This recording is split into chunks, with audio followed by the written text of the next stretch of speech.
Hello friends, ഇന്ന് നമ്മൾ പരിചയപ്പെടാൻ പോകുന്നത് നമ്മുടെ വീടുകളിലൊക്കെ കറണ്ട് കാശ് നല്ല രീതിയിൽ തന്നെ വരുന്നുണ്ടെങ്കിൽ നമുക്കത് എങ്ങനെ കുറയ്ക്കാം, അതിനുവേണ്ടി ഉപയോഗിക്കുന്ന BLDC ഫാനിനെ കുറിച്ചിട്ടാണ് നമ്മൾ സംസാരിക്കുന്നത്.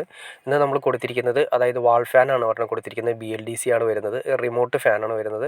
നമ്മുടെ സാധാരണ നോർമൽ ഫാൻ ഇതിപ്പോൾ നിങ്ങൾക്ക് കാണാൻ സാധിക്കും. അതായത് പണ്ടത്തെ ഒരു സിസ്റ്റം അനുസരിച്ചിട്ട് ഇപ്പോൾ BLDC മോട്ടറുകളായി ഒരു തരംഗമായി മാറിക്കൊണ്ടിരിക്കുകയാണ്. അതായത് DC മോട്ടറുകളാണ് വരുന്നത്. ബ്രഷ്ലെസ് മോട്ടറാണ് BLDC എന്ന് വെച്ചാൽ ബ്രഷ്ലെസ് മോട്ടറാണ് ഉദ്ദേശിക്കുന്നത്. DC മോട്ടറാണ് ഉദ്ദേശിക്കുന്നത്. അതായത് ഡി സിയിലാണ് അത് വർക്ക് ചെയ്യുന്നത്. നമ്മൾ കൊടുക്കുന്ന AC DC ആയിട്ട് കൺവേർട്ട് ചെയ്തതിന് ശേഷം DCയിലാണ് നമ്മുടെ ഫാൻ വർക്ക് ചെയ്യുന്നത്. അപ്പോൾ അതിൻ്റെ ഗുണം എന്ന് വെച്ചിട്ടുണ്ടെങ്കിൽ നമ്മൾ സാധാരണ യൂസ് ചെയ്യുന്നതിനേക്കാൾ എയർ പകുതി വരുന്ന രീതിയിലാണ് നേർപകുതി കറണ്ട് കാശ് കാര്യങ്ങൾ വരുന്നുള്ളൂ. അതിൻ്റെ മോട്ടറിൻ്റെ സെപ്പറേറ്റ് സൈലൻറ്റ് ഓപ്പറേഷനാണ് വരുന്നത്. അതായത് ജസ്റ്റ് മറ്റുള്ള ഫാനുകൾ ഉപയോഗിക്കുന്നതിനേക്കാൾ വളരെ സ്മൂത്തായിട്ട് നമുക്ക് കൈകാര്യം ചെയ്യാൻ പറ്റും. ഇതിൻ്റെ MRP കാര്യങ്ങളൊക്കെ ഞാൻ ജസ്റ്റ് നിങ്ങളൊന്ന് പരിചയപ്പെടുത്താം.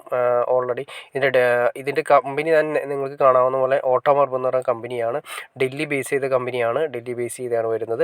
വാൾഫാൻ 28 വാട്ട്സാണ് ഇതിൻ്റെ മാക്സിമം വാട്ട്സ് വരുന്നത്. അതായത് സാധാരണ ഒരു ഫാൻ വരുന്നത് 65 to 70 വാട്ട്സാണ് ഒരു സീലിംഗ് ഫാൻ അല്ലെങ്കിൽ നമ്മുടെ ഒരു വാൾ ഫാൻ വരുന്നത്. ഇതിപ്പോൾ ഏകദേശം പകുതി 28 വാട്ട്സേ വരുന്നുള്ളൂ.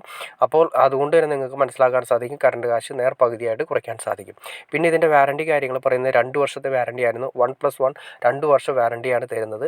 ഇതിൻ്റെ മോഡലിംഗ് നോക്കി തന്നെ വളരെ സിമ്പിളാണ്. പിന്നെ അതുപോലെ തന്നെ നമുക്ക് ഇതിൻ്റെ അകത്ത് റിമോട്ട് ഉണ്ടെങ്കിലും നമുക്ക് ഇതിൽ ഓപ്പറേറ്റ് ചെയ്യാവുന്ന രീതിയിൽ തന്നെയാണ് വന്നിരിക്കുന്നത്. അതിൻ്റെ ഫാൻ്റെ ഓപ്ഷൻ, അതിൻ്റെ സ്വിങ്ങിൻ്റെ ഓപ്ഷൻ പ്ലസ് അത് 3 ഓപ്ഷൻസാണ്. 3 സ്പീഡ് ഉണ്ട്. 1, 2, 3 അങ്ങനെ 3 സ്പീഡുകൾ നമുക്ക് യൂസ് ചെയ്യാം. പിന്നെ നമുക്ക് റിമോട്ട് യൂസ് ചെയ്യാം. റിമോട്ട് യൂസ് ചെയ്യാൻ പറ്റിയില്ലെങ്കിൽ, റിമോട്ട് ഇല്ലെങ്കിൽ തന്നെയാണ് നമുക്ക് അല്ലാത്ത രീതിയിൽ തന്നെ യൂസ് ചെയ്യാവുന്ന രീതിയിൽ അതിൻ്റെ ഫ്രണ്ട് പാനൽ കൊടുത്തിട്ടുണ്ട്. ഇതിൻ്റെ കണ്ടോ, ഇതിൻ്റെ വാട്ട്സ് കൊടുത്തിട്ടുണ്ട്.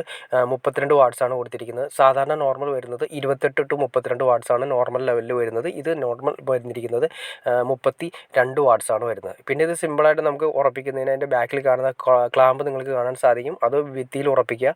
അതിനുശേഷം ജസ്റ്റ് തൂക്കി ഹാങ്ങിങ് മാത്രം തൂക്കിയിട്ടാൽ മാത്രം മതി. പിന്നെ നമ്മൾ സാധാരണ കൊടുക്കുന്ന പോലെ തന്നെ AC-യിലേക്ക് അതിൻ്റെ 2 പിൻ സോക്കറ്റാണ് വരുന്നത്. ആ 2 പിൻ സോക്കറ്റ് കൊടുക്കുക. സോ വളരെ സിമ്പിളാണ്. വളരെ സിമ്പിളായിട്ട് തന്നെ നമുക്ക് കൈകാര്യം ചെയ്യണ്ടാവും. ഇത് നമുക്ക് കറക്റ്റായിട്ട് ഭിത്തിയിലേക്ക് തൂക്കിയിട്ടിട്ട് ഡ്രിൽ ചെയ്തതിന് ശേഷം അതിനൊരു ക്ലാമ്പ് വരുന്നുണ്ട്. ആ ക്ലാമ്പ് ഇതിൻ്റെ കൂടെ കമ്പനി തരുന്നുണ്ട്. ആ ക്ലാമ്പ് നമ്മൾ ഡ്രിൽ ചെയ്തതിന് ശേഷം ആ ക്ലാമ്പിലേക്കാണ് ഈ ഫാൻ അതിലേക്ക് തൂക്കിയിടണം. സിമ്പിളായിട്ട് നമുക്ക് കൈകാര്യം ചെയ്യാവുന്ന സിസ്റ്റമാണ്.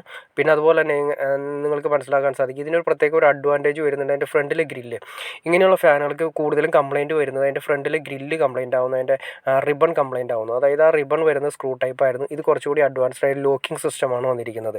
അത് അഡ്വാൻസ്ഡ് ആയിട്ട് അവർ ചെയ്തിട്ടുണ്ട്. പിന്നെ ഞാൻ നേരത്തെ പറഞ്ഞ പോലെ തന്നെ ഇതിൻ്റെ അഡ്വാൻസ് എന്ന് പറഞ്ഞിട്ടുണ്ടെങ്കിൽ നമ്മൾ സാധാരണ യൂസ് ചെയ്യുന്ന ഫാൻ, സാധാരണ ഒരു ഫാൻ യൂസ് ചെയ്യുന്ന സ്ഥലത്ത് അതേ കറണ്ട് കാശിൽ തന്നെ 2 ഫാൻ നമുക്കിത് യൂസ് ചെയ്യാം. സിമ്പിളായിട്ട് പറയുകയാണെങ്കിൽ പണ്ട് നമ്മൾ ഉപയോഗിച്ചിരുന്ന ഫാൻ 65 വാട്ട്സ് അല്ലെങ്കിൽ 70 വാട്ട്സാണ് നമ്മൾ നോർമൽ ലെവലുള്ള സീലിംഗ് ഫാൻ വരുന്നത്, BLDC അല്ലാത്ത ഫാൻ വരുന്നത്. അപ്പോൾ 65 വാട്ട്സ് വരുന്നുണ്ട്. അപ്പോൾ നമുക്ക് ഈ ഫാൻ 2 എണ്ണം അതേ കറണ്ട് കാശിൽ തന്നെ 2 റൂമിൽ ഉപയോഗിക്കാം. അതായത് ഒരു റൂമിൽ ഉപയോഗിച്ചിരിക്കുന്ന അതേ കറണ്ട് കാശിൽ തന്നെ നമുക്ക് 2 ആയിട്ട് ഉപയോഗിക്കാം. സിമ്പിളായിട്ട് പറയുകയാണെങ്കിൽ ഇപ്പോൾ ഒരു 100 രൂപ കറണ്ട് കാശ് വരുന്നുണ്ടെങ്കിൽ ഓൾറെഡി ഫാനിന് വരുന്നുണ്ടെങ്കിൽ 50 രൂപയായിട്ട് നമുക്ക് കുറയ്ക്കാൻ സാധിക്കും. ഇതുപോലെ നമുക്ക് പല രീതിയിൽ തന്നെ BLDC മോട്ടറുകൾ വരുന്ന പല ഉപകരണങ്ങളും ഉണ്ട്. ഓൾറെഡി നമ്മൾ യൂസ് ചെയ്യുകയാണെങ്കിൽ അത്യാവശ്യം നമ്മൾ യൂസ് ചെയ്യുകയാണെങ്കിൽ കറണ്ട് കാശ് നല്ല രീതിയിൽ നമുക്ക് കുറയ്ക്കാൻ സാധിക്കും. ഇതിനെക്കുറിച്ച് ഡീറ്റെയിൽ ആയിട്ട് നിങ്ങൾക്ക് അറിയണമെന്ന് താല്പര്യമുണ്ടെങ്കിൽ ഞാൻ ഇതിൻ്റെ ലിങ്ക് ഡിസ്ക്രിപ്ഷനിൽ കൊടുക്കാം. നിങ്ങൾക്കത് കയറി നോക്കിക്കഴിഞ്ഞാൽ നിങ്ങൾക്ക് വാങ്ങിക്കാൻ സാധിക്കുന്നതായിരിക്കും. അതായത് 3500 റേറ്റ്, ആ റേഞ്ചൊക്കെയാണ് വരുന്നത് ഓൾറെഡി. പിന്നെ ഓൾറെഡി മാർക്കറ്റ് ഓൺലൈൻ ആയതുകൊണ്ട് ചെറിയ വേരിയേഷൻസ് കാര്യങ്ങളുണ്ടാവും. ഞാൻ ജസ്റ്റ് ഇതിൻ്റെ ഡിസ്ക്രിപ്ഷനിൽ ലിങ്ക് കൊടുക്കാം. നിങ്ങൾക്ക് താല്പര്യമുണ്ടെങ്കിൽ ജസ്റ്റ് കയറി നോക്കാൻ സാധിക്കും. ഓക്കെ ഫ്രണ്ട്സ്, നിങ്ങൾക്ക് ഈ വീഡിയോ ഉപകാരപ്പെട്ടെങ്കിൽ തീർച്ചയായിട്ടും ലൈക്ക് ചെയ്യാൻ മടിക്കരുത്. അതുപോലെ തന്നെ ഇഷ്ടപ്പെടുന്ന ആളിലേക്ക് ഷെയർ ചെയ്യാനും മടിക്കരുത്, സബ്സ്ക്രൈബ് ചെയ്യാനും മടിക്കരുത്.